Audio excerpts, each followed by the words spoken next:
오늘 함께 보실 하나님의 말씀은 창세기 45장 1절에서 5절 말씀입니다. 창세기 45장 1절에서 5절 말씀 제가 봉독하겠습니다. 요셉이 시종하는 자들 앞에서 그 정을 억제하지 못하여 소리질러 모든 사람을 자기에게서 물러가라 하고 그 형제들에게 자기를 알리니 그때에 그와 함께한 다른 사람이 없었더라. 요셉이 큰 소리로 우니 애굽 사람에게 들리며 바로의 궁중에 들리더라. 요셉이 그 형들에게 이르되 나는 요셉이라 내 아버지께서 아직 살아 계시니이까. 형들이 그 앞에서 놀라서 대답하지 못하더라. 요셉이 형들에게 이르되 내게로 가까이 오소서. 그들이 가까이 가니 이르되 나는 당신들의 아우 요셉이니 당신들이 애굽의 판자라. 당신들이 나를 이곳에 팔았다고 해서 근심하지 마소서. 한탄하지 마소서. 하나님이 생명을 구원하시려고 나를 당신들보다 먼저 보내셨나이다. 아멘. 성경에 보면 요셉이라는 인물이 있습니다. 그리고 요셉에 대한 이야기는 창세기의 후반부에 등장하는데요. 그런데 창세기 후반부에 가장 큰 분량을 차지하는 것이 요셉의 이야기입니다. 그리고 요셉의 이야기는 창세기 후반부뿐만 아니라 창세기 전체와 성경 전체에서도 중요합니다. 왜냐하면 요셉이 우리에게 들려주는 그 이야기는 분량으로 놓고 볼 때 우리가 믿음의 조상이요, 그리고 하나님께서 구원의 역사를 시작하신 첫 번째 중요한 인물 아브라함에 대한 이야기와 분량이 같기 때문입니다. 요셉의 이야기는 재미있습니다. 성경 안에서 흥미롭습니다. 그 안에는 요셉과 형제들의 이야기가 있고, 그리고 요셉이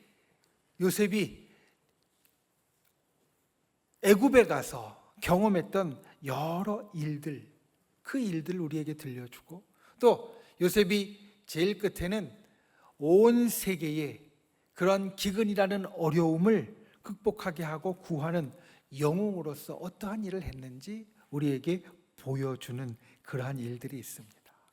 이 요셉의 많은 이야기들 가운데 요셉과 형제들의 이야기는 요셉 이야기의 제일 처음에 나타나는 이야기입니다.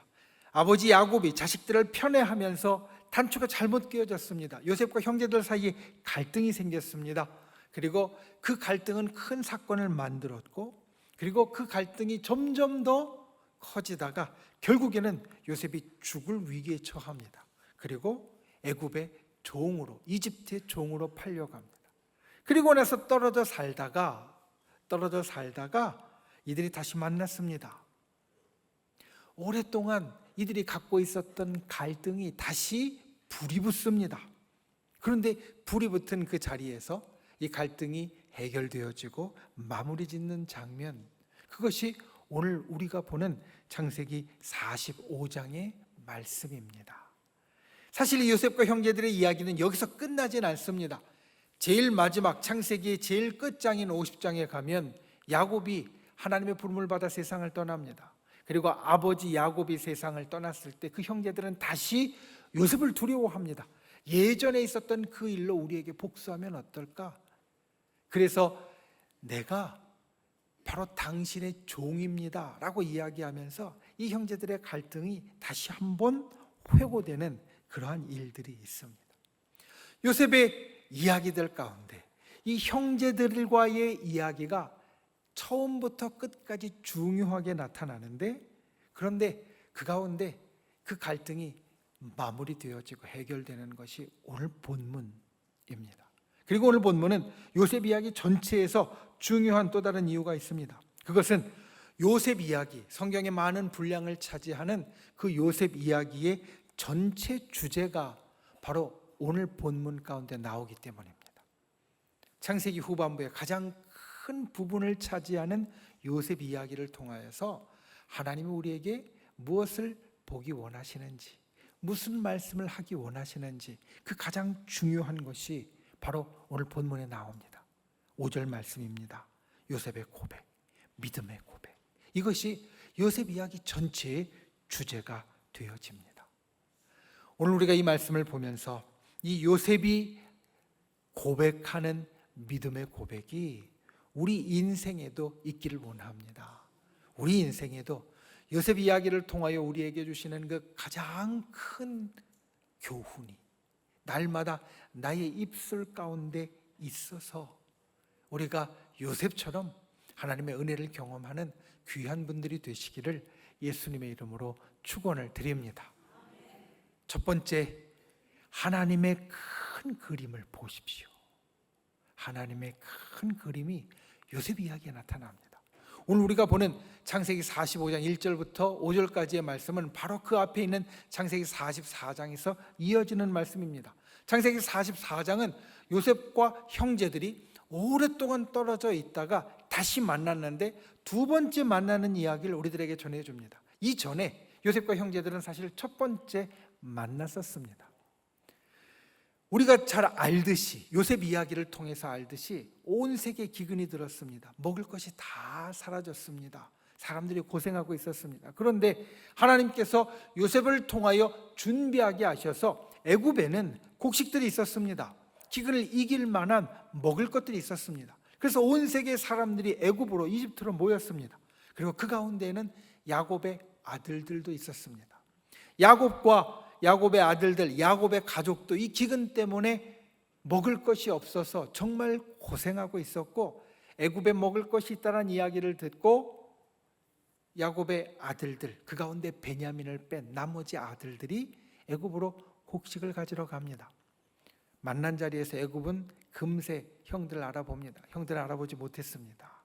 그들에게 곡식을 주는데, 그런데 너희가 이 땅을 정탐하러 왔다라는 그 이야기를 하고 누명을 씌우면서 한 명을 남기게 합니다. 시므온, 가장 큰 형이 남았습니다. 그리고 한 가지 조건을 걸었습니다. 너희가 가서 지금 데려오지 아니한 막내 동생 베냐민을 데리고 오면 그러면 풀어주겠다. 그래서 이들이 곡식을 가지고 아버지에게 가서 사정 이야기를 하고 베냐민을 데리고 다시 옵니다. 이게 두 번째 만나는 겁니다. 그런데 베냐민을 만난 그 자리에서 요셉이 계획을 세웁니다. 베냐민을 자기 옆에 붙잡아 두려고 베냐민의 자루에 요셉의 은잔을 집어넣고 그게 발견되게 합니다. 그래서 베냐민을 붙잡아 놓으려고 자기 옆에 두려고 합니다. 그런데 그때 유다가 나타나서, 유다가 앞으로 나서서 이야기를 합니다. 아주 긴 이야기를 합니다. 자기 아버지 야곱에 대해서, 그 야곱이 참 험난한 인생을 살았다는 것에 대해서, 그리고 자기들에게 본래 요셉이라는 동생이 있었는데 그 동생이 죽었다는 이야기, 그리고 요셉이 죽고서 베냐민은 아버지가 가장 사랑하는 아들이라 이 베냐민이 집으로 돌아가지 못하면 우리 집에 정말 큰일이 난다는 이야기. 그래서 유다는 마지막에 나를 대신 붙잡아 두고 베냐민을 보내달라라고 말합니다. 이 요셉의 긴 이야기 끝에 요셉이 보인 반응이 바로 오늘 우리가 함께 보는 이 말씀입니다. 여러분, 창세기 45장 1절부터 5절까지 우리가 함께 보았는데 이 말씀은 어떻게 보면 드라마를 그대로 설명해 놓은 것 같습니다. 1절에 보면 갑자기 요셉이 감정이 북쳐올라서 북돋아 올라서 그래서 갑자기 울려고 하고 사람들을 물리고 형제들 앞에서 울고 자기가 누구인지 밝히고 그리고 형제들과 화해하고 하나님의 계획을 알리는 장면, 마치 이 말씀을 보면 드라마의 한 장면이 지나가는 것 같이 어떤 일이 있었는지 선명하게 우리들에게 일러줍니다. 그리고 그 요셉의 말과 행동 속에는 우리가 성경이 직접 드러나진 않지만 요셉이 어떤 마음을 갖고 있었는지 우리들에게 들여다볼 수 있도록 만듭니다. 가끔 드라마를 보면서 감동을 받는 분들이 있습니다. 그 감동을 받는 것이 그 드라마의 배우가, 그 역할을 맡은 배우가 하는 말과 행동 때문이기도 하지만 말과 행동뿐만이 아니라 그 말과 행동을 통해서 보여지는 이 속에 가진 마음, 그리고 이 속에 있는 일들 때문에 우리가 감동을 받을 때가 있습니다. 아니, 그게 더 많습니다. 오늘 말씀에 보면 요셉이 한 말과 요셉이 한 행동 속에 요셉이 어떤 마음을 갖고 있었는지 우리들에게 이야기합니다. 여러분, 요셉은 형제들을 진짜 자기가 사랑하는 사람으로 여기고 있었다라는 게 요셉의 이야기에 보면 우리는 알 수 있습니다. 생각해 보시오. 요셉이 갑자기 감정이 복받쳐 올랐습니다. 그래서 막 통곡해 울 것 같습니다. 여러분, 이런 상황에서 우리는 이 우는 모습을 누구에게 보여줍니까? 우리도 비슷한 경우가 있어서 막 감정이 올라서 막 눈물을 흘리고 통곡해 울 것 같으면 내 가장 가까운 사람에게 그 모습을 보여줄 겁니다. 나를 잘 모르는 사람이나 내가 감추고 싶은 사람에게는 그 모습을 보여주지 않을 겁니다. 지금 요셉 주위에 사람들이 있습니다. 요셉이 애굽의 이집트의 총리이기 때문에 그의 측근에 이제까지 요셉과 같이 나라를 다스렸던 아주 가까운 측근들이 요셉 옆에 있습니다. 그리고 앞에 형제들이 있습니다. 막 감정이 복받쳐 오릅니다. 눈물이 쏟아지고 터질 것 같습니다. 그런데 요셉이 누구를 내보냅니까? 형제들을 내보내는 게 아니라 옆에 있는 다른 사람들을 다 내보냅니다. 자기의 이 밑바닥에 있는 감정을 보여주는데 누구에게 보여주냐면 자기 형제들에게 보여준다라는 겁니다. 그러니까 요셉의 마음 가운데 이 형제들이 사실 우리가 요셉의 이야기를 이제까지 쭉 따라오다 보면 요셉의 마음 가운데 형제들을 향한 증오와 분노가 가득 차서 화를 낼 것 같은데, 그리고 멀리할 것 같은데 이 형제들이 자기와 가장 가까운 사람이다 라는 것을 요셉은 행동으로 보여주고 있다라는 겁니다. 그리고 가장 절정의 순간 요셉이 한 말은 무엇이냐? 가까이 오라라는 것이었습니다. 여러분 생각해 보시오. 요셉이 갑자기 감정이 북받쳐 올랐습니다. 막 큰 소리로 통곡했습니다. 그리고 말합니다. 나는 요셉입니다. 당신들이 애굽에 팔았던 요셉입니다. 이렇게 말합니다. 그때 형제들의 마음은 굉장히 당황됐습니다. 자, 요셉이 저 총리라는 큰 힘을 갖고 있는 인물이 되었는데 저토록 그때 일에 복받쳐 올라서 통곡할 정도가 되어지고, 그리고 자기소개를 하는데 나는 요셉입니다. 형님들이 애굽에 팔았던 요셉입니다 라고 이야기하니까 이제 우리는 죽었구나. 요셉이 우리에게 어떤 해코지를 할지 모르겠다 라고 긴장이 최고조에 올라갔을 때 요셉이 한 말이 무엇이냐면 가까이 오세요. 가까이 오세요 였습니다. 이제까지 애굽에 있었던 요셉, 가나안에 있었던 요셉의 형제들 아주 멀리 있었던 것 같은데 그들이 지금 가까이 오세요 라는 이 말로 물리적인 거리뿐만 아니라 마음의 거리도 이제는 좁혀지고 하나가 되는 것을 우리에게 보여준다는 겁니다. 왜 요셉이 이런 마음, 이런 감정을 갖고 있었는지 오늘 말씀에 보면 이렇게 이야기를 합니다. 요셉은 하나님의 구원의 역사가 어떻게 일어나는지 깨달았다는 겁니다. 요셉이 자기의 정체를 형제들에게 밝힙니다. 그리고 나서 자기와 형들이 갖고 있었던 과거의 상처, 그리고 자기와 형제들 사이에 있었던 과거의 범죄를 하나님이 우리를 구원하시는 역사였다라고 이야기한다라는 겁니다. 형제들은 과거에 요셉을 미워하고 팔았지만 요셉은 형제들의 그 악한 행위조차도 하나님의 선한 목적을 이루는 도구였다라고 고백하는 것이 바로 5절 말씀입니다. 하나님이 생명을 구원하시려고 나를 당신들보다 먼저 보내셨나이다. 여러분, 이 말은 우리의 삶에 하나님의 구원의 섭리가 어떻게 나타나는지, 구원의 역사가 어떻게 그려지는지 우리에게 일러주는 말씀입니다.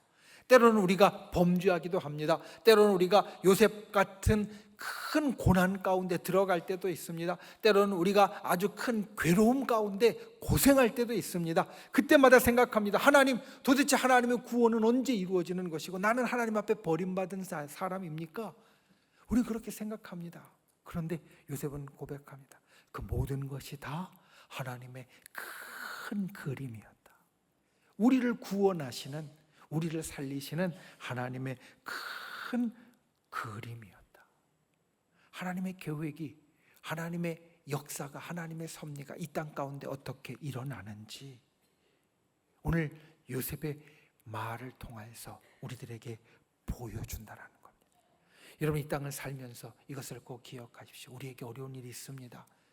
요셉이 진짜 어려운 순간들을 경험했는데 그와 비슷한 어려운 일들이 때로 우리들에게 있습니다.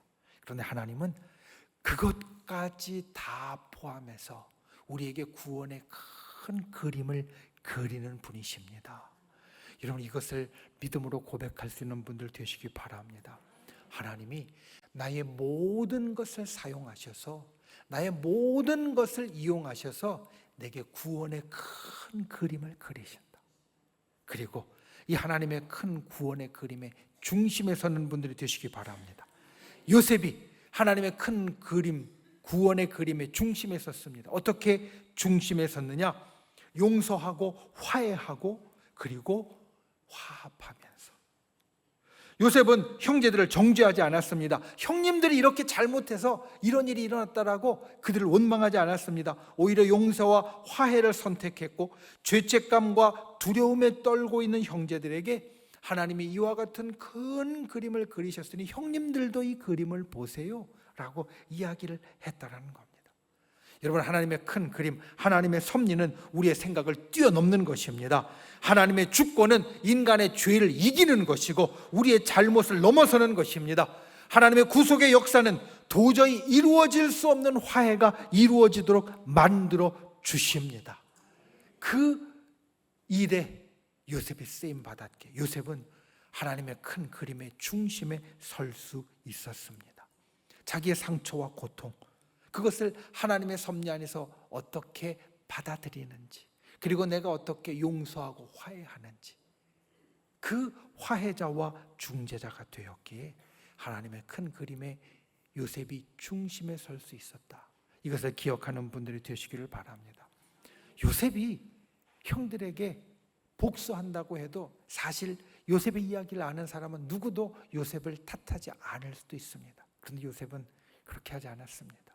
마땅히 할 것을 하지 않고 용서하고 화해했더니 하나님의 큰 그림의 중심에 섰다. 하나님의 큰 그림의 가운데 서서 요셉을 통해 하나님의 그림이 그려지게 하는 자가 되어졌다. 여러분, 이것을 기억하고 우리도 요셉처럼 하나님의 역사의 도구요, 하나님의 그림이 그려지는 중심에 서 있는 자가 되기를 예수님의 이름으로 축원을 드립니다. 요셉은 이후에, 오늘 말씀 이후에 하나님이 하셨습니다 라는 말을 4번이나 반복합니다. 그의 삶의 모든 것에서 우리 사이에 일어난 일들도, 요셉과 형제들 사이에 일어난 일들도 하나님이 하셨습니다 라는 고백을 4번이나 반복한다라는 겁니다. 우리도 요셉 같아야 합니다. 세상을 살면서 항상 하나님의 큰 그림을 깨닫는 자가 되어야 합니다. 하나님의 큰 그림을 내가 중심에 서서 그리는 자가 되어야 합니다. 하나님께서 역사하시는 도구가 되어야 합니다. 우리 일상에 그와 같이 모든 일들 가운데 하나님의 큰 그림 섭리를 깨닫고 나를 통해 그를 이루어가는 귀한 분들이 되시기를 예수님의 이름으로 축원을 드립니다. 두 번째, 우리 하나님은 생명과 언약의 하나님이십니다. 여러분, 영화를 끝맺는 기법 가운데 열린 결말이라는 것이 있습니다. 무슨 기법이냐면 영화의 감독이 그 끝을 명확하게 보여주지 않고 그것을 보는 사람이 끝은 이렇게 됐을 거야 라고 상상하도록 만드는 것, 이걸 열린 결말이라고 말합니다. 영화 같은 데 보면 끝장면에 이런 장면이 있습니다. 주인공이 잠자다가 잠에서 깨는 장면, 그리고 거기에서 영화가 갑자기 끝나버립니다. 그러면 그걸 보는 사람들은 어떤 상상을 하느냐? 이제까지 주인공이 겪었던 그 모든 일들이 다 꿈속에서 있었던 일인가 보다 라고 생각하기도 하고요. 또 어떤 사람은 그 모든 일들을 다 겪은 후에 잠을 잘 자고 일어났나 보다 라고 생각하기도 합니다. 전혀 다른 것인데 똑같은 것을 보고 우리는 그렇게 생각할 수 있다는 겁니다. 요셉 이야기도 한번 열린 결말을 생각해 봅니다. 요셉 이야기도 다른 결말이 어떻게 날 수 있었을까 한번 생각해 봅니다. 요셉이 형들 때문에 애굽의 종으로 팔렸습니다. 사실 맨 처음에 형들은 요셉을 죽이려고 했거든요. 그런데 간신히 그 죽을 위기를 모면하고 애굽의 이집트의 종으로 팔렸습니다. 보디발의 집의 종으로 팔려가서 그 가운데 있다가 우리가 알듯이 보디발의 아내가 요셉을 유혹합니다. 그 유혹에 넘어갔다라고 한번 생각해 봅시다. 넘어갔어요. 그리고 보디발의 자리를 차지해서 애굽의 호위 대장이 되었고, 그리고 그 이후에 음모와 술수를 통하여서 애굽의 총리까지, 이집트의 총리까지 올라갔다라고 한번 생각해 봅시다.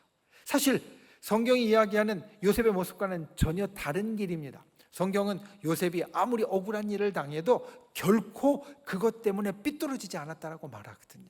그러다 보면 삐뚤어졌다라고 생각하고 다른 길로 갔다라고 하는. 그래서 오늘 요셉과 형제들이 다시 만났다고 하면 어떤 결말이 여기에서 생겼을까? 혹시 이 요셉과 형제들의 만남이 용서와 화해의 장이 아니라 서로 복수하고 분노하고 죽음이 있는 곳으로 바뀌지 않았을까? 사실 오늘 말씀을 준비하면서 그런 상상을 해봤습니다. 그렇게 됐을까? 만약에 열린 결말이라는 것을 놓고 생각한다면 이게 다른 것으로 되어질 수도 있었을까? 그런데 이런 생각을 합니다. 하나님의 큰 그림에서는 절대 그렇게 될 수 없다. 왜냐하면 하나님은 그런 분이 아니시기 때문에. 앞서 말한 오늘의 결론이 있습니다. 오늘 말씀의 결론, 요셉의 이야기의 전체 주제가 드러나는 5절 말씀, 하나님께서 생명을 구원하시려고 이렇게 하셨다. 이 고백에는 하나님의 어떤 분이신지를 우리들에게 분명하게 보여줍니다. 그리고 하나님이 어떤 분이시기에 이런 결말로 나아가게 했는지를 우리들에게 알려줍니다. 그 하나님은 어떤 하나님이시냐? 생명의 하나님이십니다. 여러분 기억하십시오. 하나님은 언제나 생명을 살리시는 분이십니다. 하나님은 언제나 생명을 살리시는 분이십니다. 요셉이 경험했던 괴로운 과거는 요셉의 고백을 통하여서 생명을 살리시는 하나님의 역사였다라고 선포됩니다. 형제들의 시기와 질투로 인해 일어났던 고통스러운 시간, 배신의 아픔도 하나님께서 생명을 살리는 역사로 만드셨다라는 겁니다. 여러분, 하나님은 생명을 살리는 분이십니다. 생명을 죽이는 분이 아니라 생명을 살리는 분이십니다.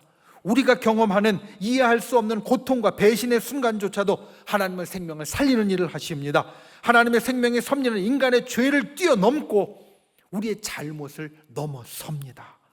여러분이 하나님의 생명의 섭리를 날마다 신뢰하고 고백하는 분들이 되시기를 바랍니다.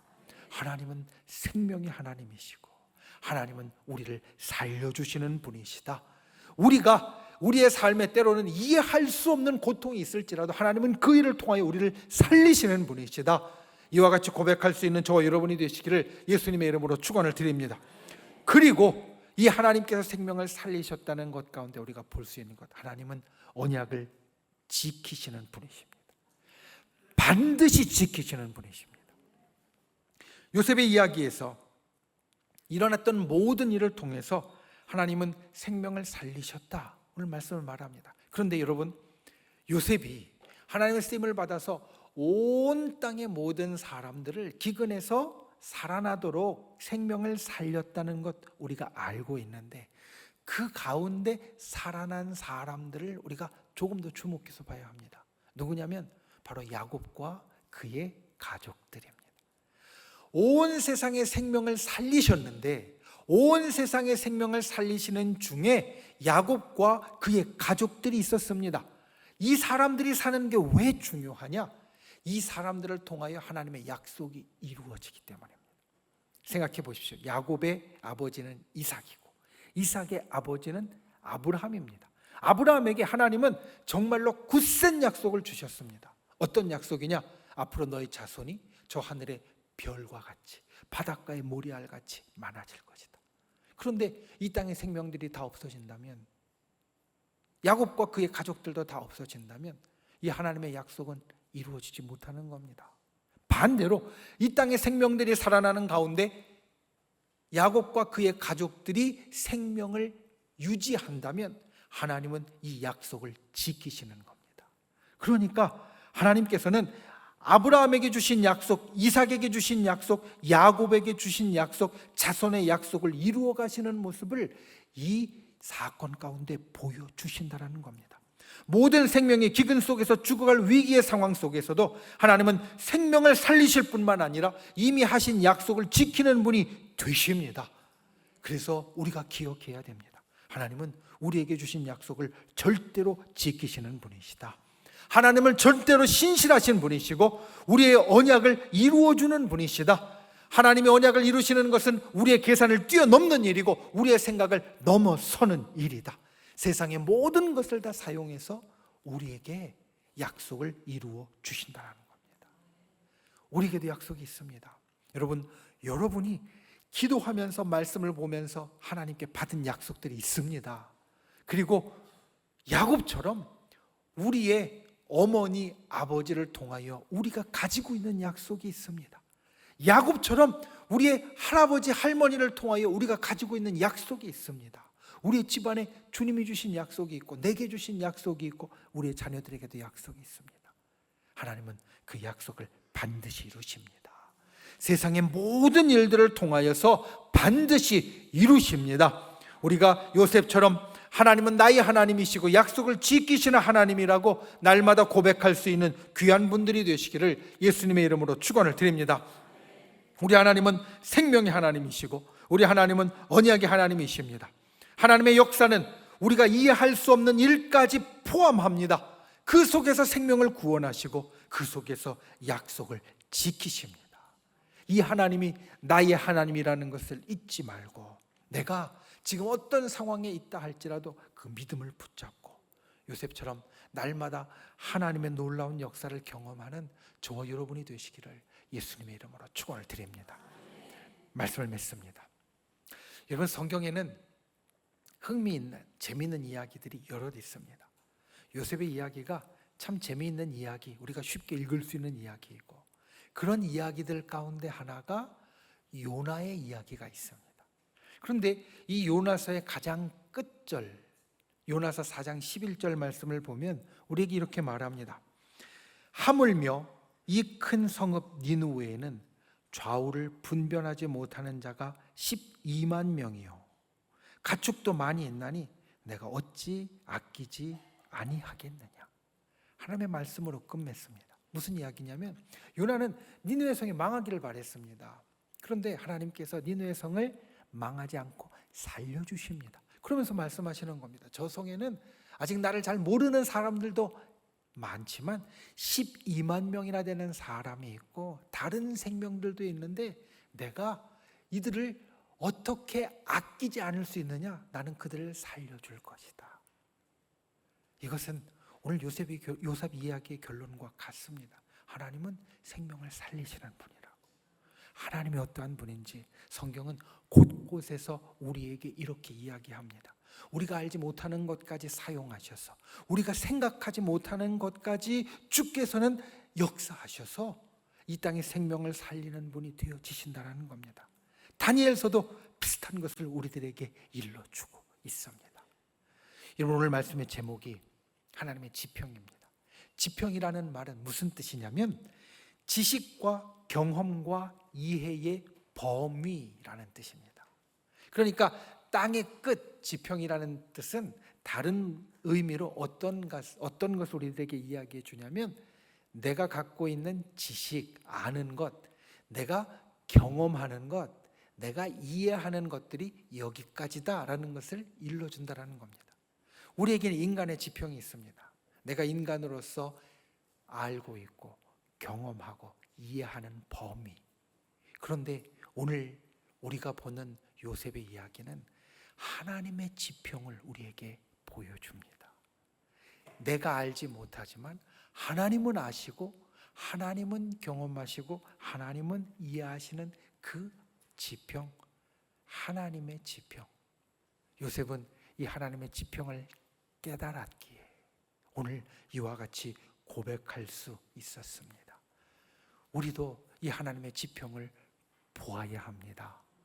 그리고 이 하나님의 지평에 다가가야 합니다. 그래야 요셉 이야기의 이 귀한 주의 교훈이 나의 것이 되어질 수 있습니다. 저와 여러분이 하나님의 지평에 다가서면서 오늘 말씀대로 하나님이 그리시는 큰 그림을 보고 생명과 언약의 하나님을 항상 나의 입술로 고백할 수 있는 귀한 분들이 되시기를 예수님의 이름으로 축원을 드립니다. 기도하겠습니다. 우리 이 시간 말씀을 생각하고 함께 기도하기를 원합니다. 하나님의 지평을 우리가 깨닫고 하나님의 지평에 다가서게 하여 주시옵소서. 하나님께서 그리시는 큰 그림을 볼 수 있는 자, 그리고 그 중심에 설 수 있는 자 되게 해주시고, 하나님께서 생명과 언약의 하나님이심을 우리가 날마다 기억하게 인도하여 주옵소서.